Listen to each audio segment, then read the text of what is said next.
بسم اللہ الرحمن الرحیم۔ ناظرین السلام علیکم۔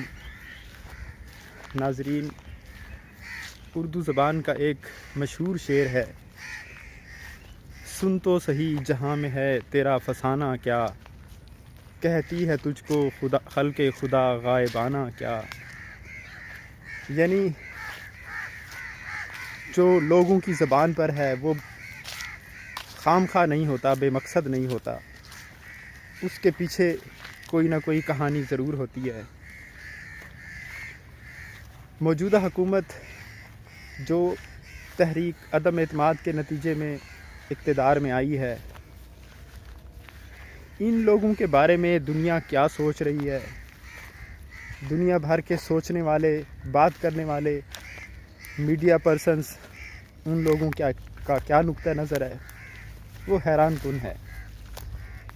پی ڈی ایم حکومت جو ہے پوری دنیا میں ایک رسوا حکومت ہے، اس کے بارے میں کوئی امپریشن اچھا نہیں ہے۔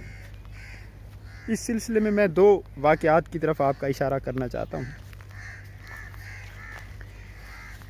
پہلا واقعہ یہ ہے کہ ایک امریکی کامیڈین ہیں جیری میکلن، وہ ٹویٹر پر بھی ایکٹیو رہتے ہیں۔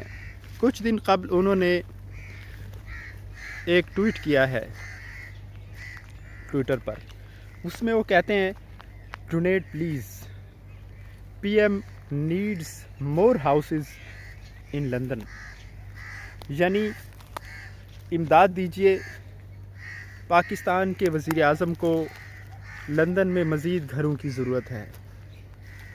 یعنی آپ موجودہ حکومت کی رسوائی کا اندازہ لگائیں کہ یہ لوگ پوری دنیا میں رسوا ہو چکے ہیں۔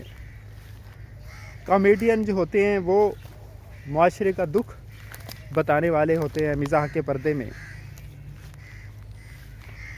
تو اس نے پاکستان کے عوام کا ایک دکھ مزاح کے پردے میں بیان کیا ہے، اور پی ڈی ایم حکومت کی رسوائی کو، جگ ہنسائی کو دبے الفاظ میں بلکہ کھلے الفاظ میں بیان کیا ہے کہ سیلاب زدگان کے نام پر یہ لوگ چندہ کر رہے ہیں پوری دنیا سے۔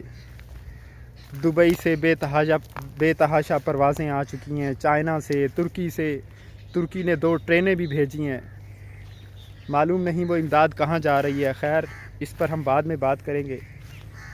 یعنی آپ یہ دیکھیں کہ ایک کامیڈین جو سنجیدہ شخص بھی نہیں ہوتا ہے، اس کی نظر میں بھی ہماری حکومت رسوا ہے اور بدنام ہے۔ یعنی ان کی امانت دیانت پر دنیا میں کسی کو اعتماد نہیں رہا۔ یہ لوگ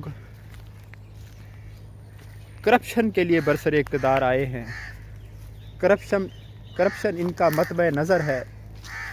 یہ لوگ اس ملک کو تباہی کے دہانے کی طرف لے کے جا رہے ہیں۔ جس دن سے یہ برسر اقتدار آئے ہیں، ملک کے حالات خرابی کی طرف جا رہے ہیں، ملک کے حالات دیگر گوں ہیں، ملک میں خرابی بڑھتی چلی جا رہی ہے، دکھ بڑھتے چلے جا رہے ہیں۔ ایک مثال تو ہم نے آپ کے سامنے یہ پیش کی کہ ایک جیری میکلن نامی امریکی کامیڈین جو ہے، انہوں نے پی ڈی ایم حکومت کا، خاص طور پر ہمارے جو موجودہ وزیر اعظم ہیں میاں شہباز شریف، ان کا مذاق اڑایا ہے۔ اس کے علاوہ آپ یہ دیکھیں کہ ایک اور مزاح نگار، انہوں نے بھی، وہ بھی امریکی ہیں، انہوں نے بھی میاں شہباز شریف ہی کا مذاق اڑایا ہے۔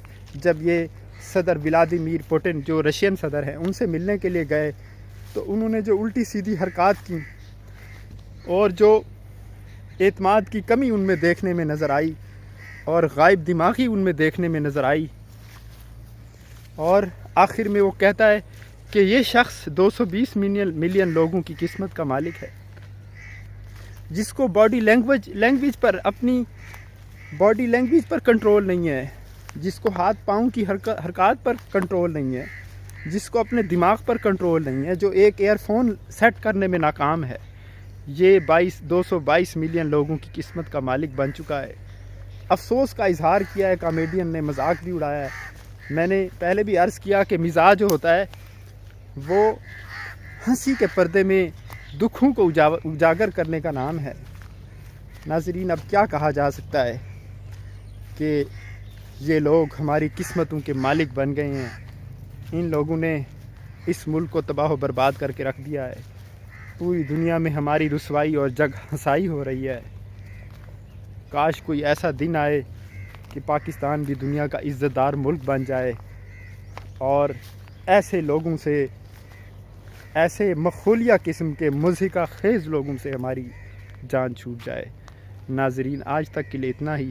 انشاءاللہ ملتے ہیں نیکسٹ ویڈیو میں۔ اللہ حافظ۔